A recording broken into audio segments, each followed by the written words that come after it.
ourselves under pressure, and we've got players that are looking to find form. That Duplessis has been players been in form, and Ryder's coming back from injury, so a little bit disjointed. But yeah, we do need contributions from the top four if you're going to win this tournament. So we need to get some form from some big players of ours that are at the top. So we're still backing that. Yeah, among others, it's a case of getting into the tournament. Both are looking for substantial contributions. Shane, we know can light the fuse at any stage, and Kedar the same. They've just fourth game in. It's still pretty early in terms of our cycle of form. So, but there's no doubt there's pressure on, and they'll be feeling it more than what I'm talking about.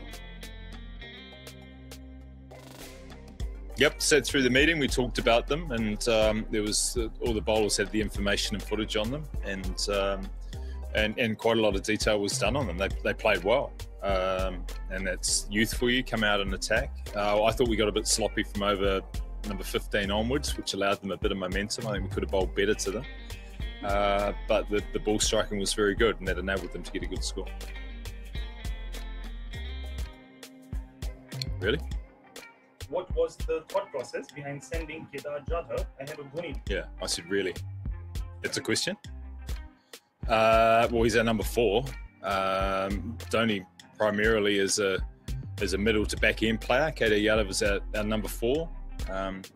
He plays dual roles where if we get off to a good start, he might move down and let Dhoni up. But when you're losing early wickets, then your number 4 batsman goes in. So you can't keep. No, stop it. Yeah, we just got a little bit loose with what we were trying to do. They, the last 4 overs in particular, they were very good, and we were patchy. And the other thing, we were just lacking a little bit of confidence in the field. So there's little things all around. There's probably a dozen runs at least that we gave up just with either overthrows or bad movement. So the rhythms of the game were just out, and in a tight competition, that's going to cost us. And we know that, but we just got to get it right. We just got to get a bit of confidence and a bit of game rhythm and guys in form, and it can change pretty quickly. But also, if you don't address them, it'll slide away.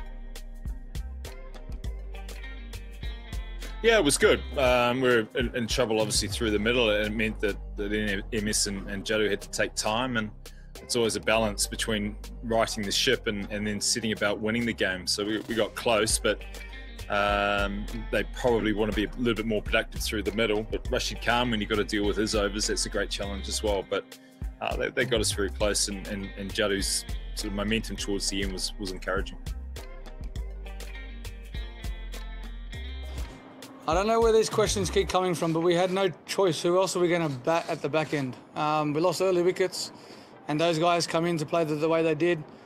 I've said this before in my press conferences that I've told these young kids to go out there, play the way that they want to play with freedom, take the scoreboard out of the equation, and back yourselves. And tonight, we saw a fantastic effort by 2 youngsters there that got us to a great total, a fantastic total. They held their nerve, back their ability, and I couldn't be any prouder of those 2 guys. Look, I think if you give youngsters almost 11 overs to bat, you know they're going to get some time out in the middle. So the hardest thing is if you're playing a tournament where you're only getting 3 or 4 overs to have a hit, it's very difficult to get any momentum. So it's going to be difficult to find the boundaries when you're not getting too much game exposure. Hopefully this here shows these kids what they're capable of. They went out there, executed their skill. They got some time in the middle. Now we know what they're capable of. No, for me, it was exactly what I just said.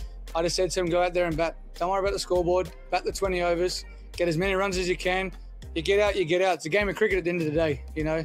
We pride ourselves in the top order trying to score as many runs as we can and the middle order to finish off. But today, the middle order went out there, executed their plans, and they got us to a great total.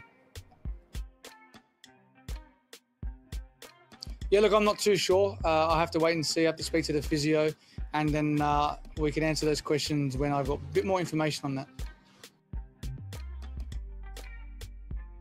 Yeah, I think with in the warm-up games, he executed well. We're looking for a death bowler, another death bowler, and he fitted that mould. He's been capable of that before. But last year, I think they obviously went a different setup. Obviously, Kane was in charge, Tom Moody was coach, and they felt that the other guys probably fitted their roles better. And obviously this year, different kind of wicket, a little bit faster. He's been bowling really well, and we back him and support him. And you know, he executed very well. When I need him to come on and bowl what we need to and expect of him, he delivers, and I'm really proud of him. The morale is exactly like the first two games. We're always upbeat. That's the change room that I love having, especially with the coach and the staff that we have. The players always got smiles on their faces, win or lose. It's a very fun environment to be with. We try and encourage laughter. You know, we're in unprecedented times. You know, we're in a bio bubble. We have to keep smiling, win or lose. So for us, it's about staying happy. We're grateful that we're playing cricket and the tournament's up and running. And yeah, obviously a bit of momentum is always great, but we have to start fresh again next game.